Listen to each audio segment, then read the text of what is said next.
Ating pong talakayin ngayon ang katanungan po ni Tess Bailen. Good afternoon po, Sister Rose. Ako po ay nagkasugat sa paa. Hindi po ako diabetic. Ang kati po, kinamot ko ngayon na maga ang paa ko. Ano pong maganda gawin para mawala ang pamamaga? Ano pong natural remedy kung meron man? Kahit hindi ka diabetic, ang isang tao, ano man sugat, lalo na kung nakamot, hindi maayos ang hindi naalagaan, magindaan ito na ang mga bakterya makapasok sa katawan at pwedeng magdulot ito ng infeksyon. Ito ay maaaring maging sanhi ng pamamaga, pamumula, pananakit sa apektadong area. Panatilihin mong malinis at tuyo ang sugat mo.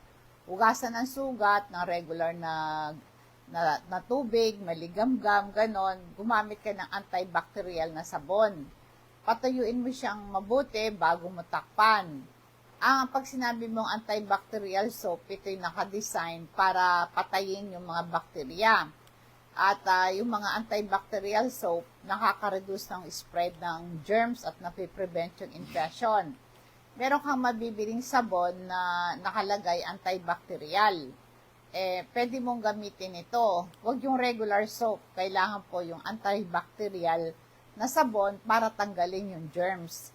Ngayon, mag-take ka rin ng vitamin C at saka Super B complex, ay mahalagang sustansya, may mahalagang papel para sa ating panlaban sa infeksyon. Kaya pag nakapasok ang bakterya sa dugo mo, pag mahina ang immune system mo, magkaka-infeksyon yan. At ito ay, kung meron kang enough vitamin C, makakatulong sa production ng isang uri ng protein na tinatawag nating collagen.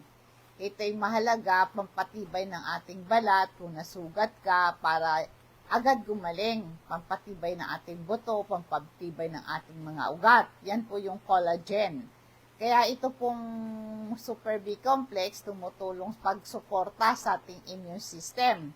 Dahil tumutulong ito sa production ng pulang dugo, nagdadala ng oxygen sa buong katawan. Kaya nag-aambag ito sa kalusugan ng balat, kalusugan ng buhok. Kaya gawin mo yan. Mag-take ka nito kahit wala kang sakit for maintenance once a day, water-soluble vitamin. Hindi kasi ito naiimbak sa katawan nailalabas mo din agad yan. Kaya ang tawag yan ay water-soluble vitamins, no? Ngayon, yung sugat mo, magpalit ka ng benda ng regular. Palitan mo yung benda kapag nabasa o nadumihan. Napakahalaga, nagpapalit ka ng benda ng regular, lalo na kapag nabasa at ito po kasi para maiwas yung infeksyon. Kasi ang basang benda ay isang nagpapadami ng bakterya. Kaya pag ang sugat mo nalantad sa dumi, kaya tinatakpan mo siya. Mataas ang panganib na magkaroon ng infeksyon. Mabilis din gumaling yan pag malinis at tuyo ang sugat mo, mabilis siyang gumaling. Tsaka lagi mo palitan yung benda mo para maalis yung patay na balat at mga dumi na maaring maging hadlang sa pagpapagaling mo. Kaya lang, di ba, minsan pag gumagaling na yung sugat, nangangati. Iwasan mo na katiyan yan, no? Kasi po ay lalo kang may irita yung sugat mo. Ang maliit na sugat, kailangan palitan ng benda ilang beses sa isang araw, lalo na kung mas malaki yung sugat. I-drain mo siya. Kailangan mapalitan ng madalas yung benda niya. Kung ikaw ay nagpapawis, nababasa yung benda, kailangan din po ay palitan. Hugasan mo yung kamay bagong palitan ng benda, hugasan mo ng maigi yung kamay, gamit ay tubig at sabon. Alisin ang lumang benda, dahan-dahang alisin ang lumang benda, huwag hilain ng bigla, maaring masakit, magbukas ulit ng panibagong sugat, no? Hugasan mo yung sugat mo, gamit ay maligamgam na tubig at sabon, at patuyuin ng maayos. Maglagay ka ng bagong benda, yung malinis na gasa o benda sa sugat. Siguraduhin mong takpan ng maayos ang sugat, no? Kailangan mo rin magpa-check up kasi po ang sugat, lalo na kung malaki, ay tapos nagkakaroon ng nana o discharge, masyadong namumula, nagiinit at namamaga, lalo na kung nilalagnat ka pa, no? Kailan ito ipasuri mo. Inulit ko, isang sterile na gasa ang gagamitin mo o benda. Huwag kayong gumamit ng tela bilang panakip sa sugat mo. Pagka nagkaroon ng paltos, no, iwasan mo yung pagkamot sa sugat, iwasan ang paggamit ng maruming bagay sa pagkamot. Maaring magpalala sa impresyon. Kaya pagka nakamot mo yung sugat mo, lalo na po kung maruming bagay pa ang ginamit mo, magkakalat ng bakterya yon. At kapag kinamot mo yung sugat, ay ang bakterya na yan, pwedeng pumasok sa sugat at magdulot talaga to ng impresyon.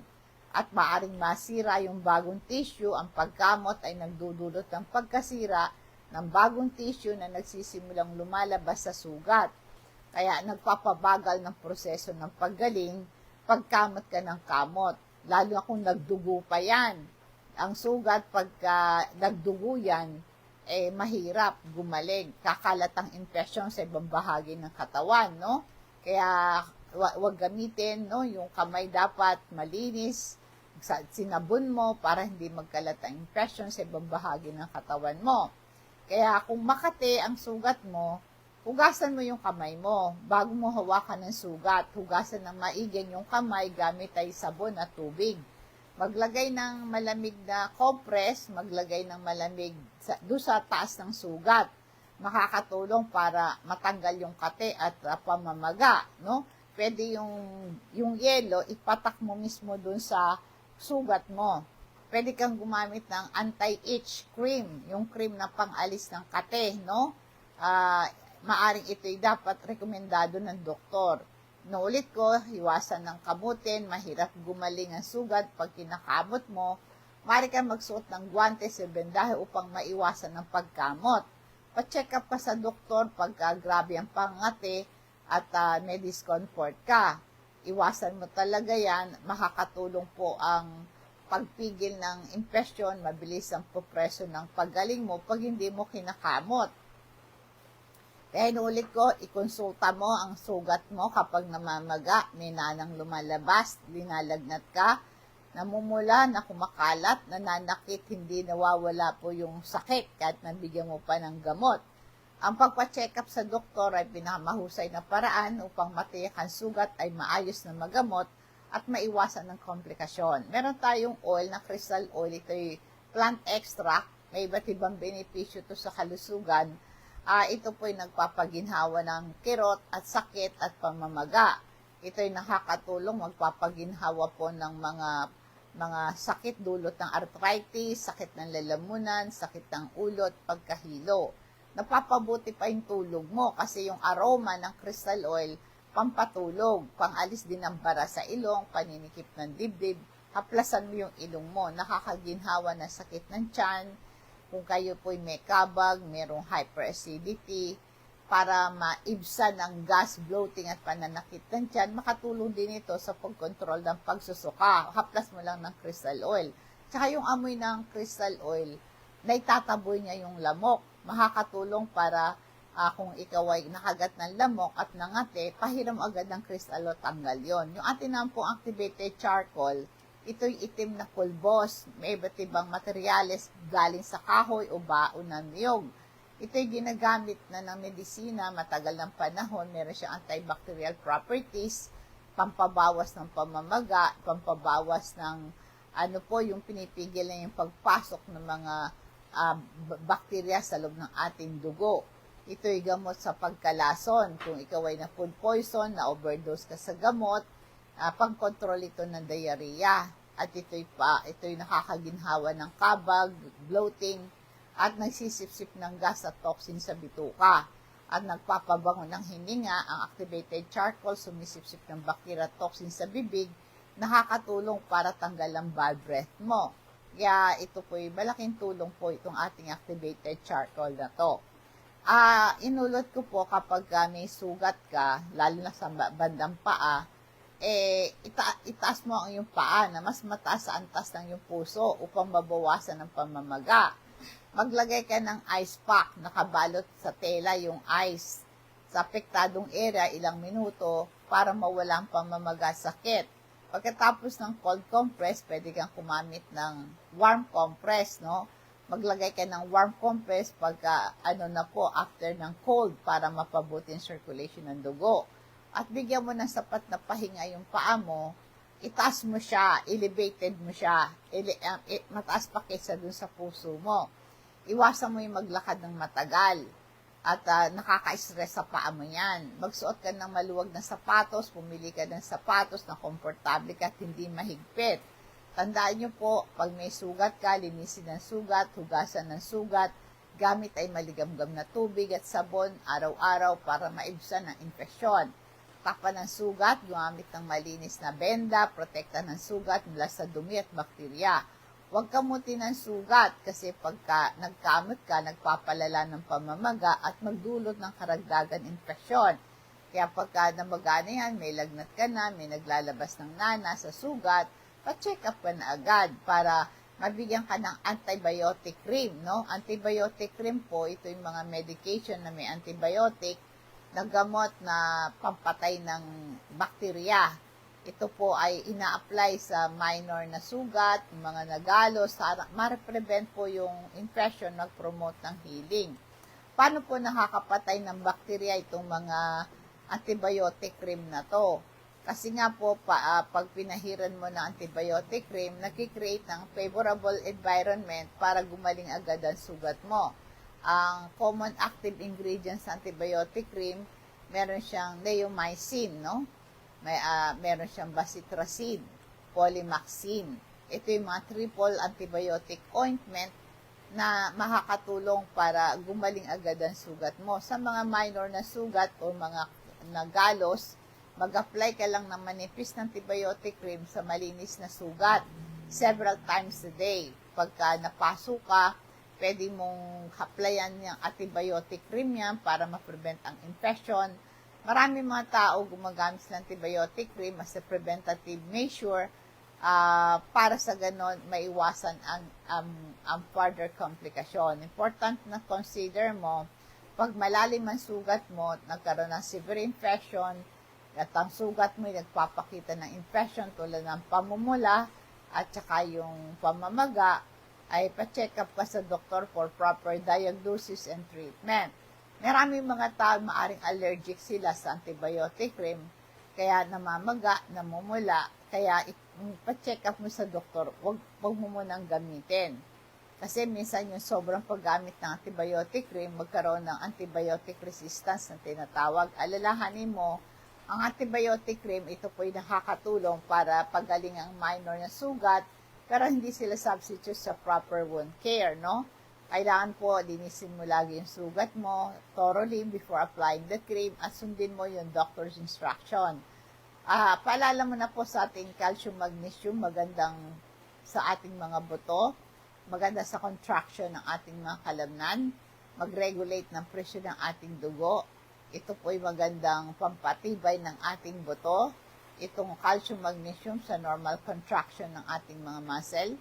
Mahalaga din ito sa pagdurugo. Pag nagkakaroon ka ng bleeding, maganda yung calcium magnesium. At tumutulong ito ma-regulate ang ating nerve impulses. Kaya ang calcium magnesium, ito po ay tumutulong ang kalamnan mo ma-relax, ma-regulate ang presyon ng dugo mo. At ito ay kasangkot sa production ng energy. At isa pa, tumutulong ito para sumarap ang tulog mo, calcium magnesium.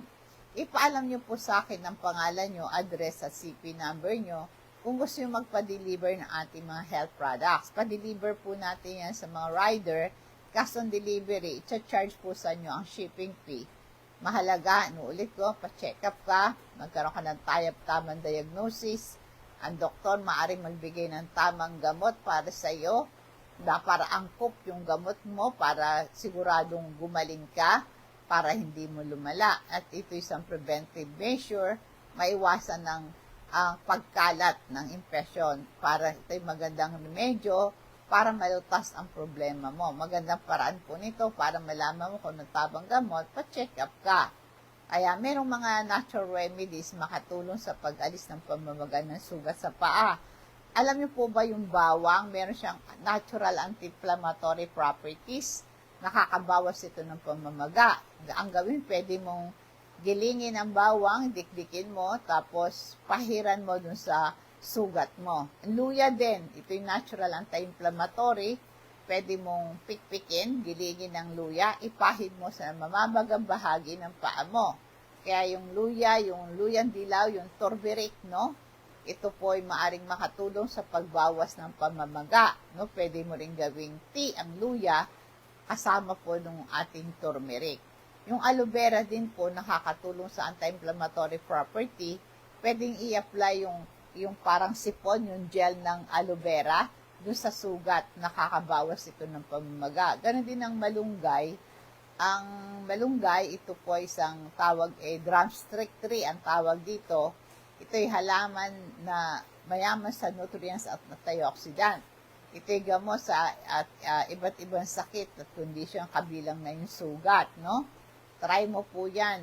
Ulit ko, ang malunggay, meron siyang anti-inflammatory properties.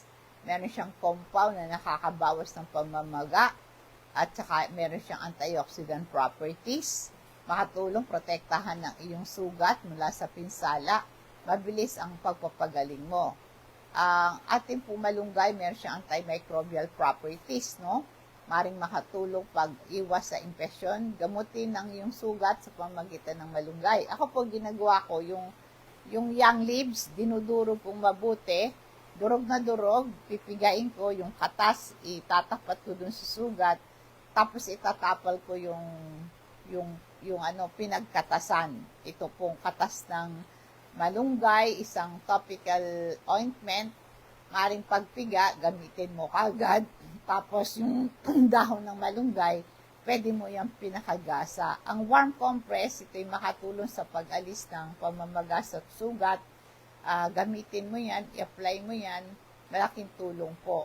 Ang patuloy na pamamaga at iba mga sintomas pag lumalala yan, para mabigyan ng tamang treatment at mabigyan ng makatulong po yung mga natural remedies, plus professional medical advice, gagaling kayo. Mag-subscribe po kayo sa aking YouTube channel, Rose Alfonso, para marami kayong matutuhan. Kung nag-enjoy po kayo sa iyong panonood, para marami pa kayong matutuhan, balikan nyo po yung mga lecture ko, i-replay nyo dyan sa YouTube, sa Patnubay sa Kalusugan, no? Meron din akong official Facebook page, Patnubay sa Kalusugan. Please subscribe, Patnubay sa Kalusugan. I-click nyo yung follow, like, and share. Dadako tayo sa ating food for thoughts. Colossians chapter 3, verse 2. Set your mind on things above, not on earthly things. Ito po yung nagsasabi, ilagay natin ang ating isip sa mga bagay sa itaas, hindi sa mga bagay sa lupa. Ang verse na ito, hinihikayat ang mga nananampalataya kay Jesus, itoon ang kanilang pansin sa mga bagay na nasa langit kaysa makabundong bagay. Magandang tanghali po, nawa pong pagpapala at patnubay ng Diyos sa sumatin, and God bless us all.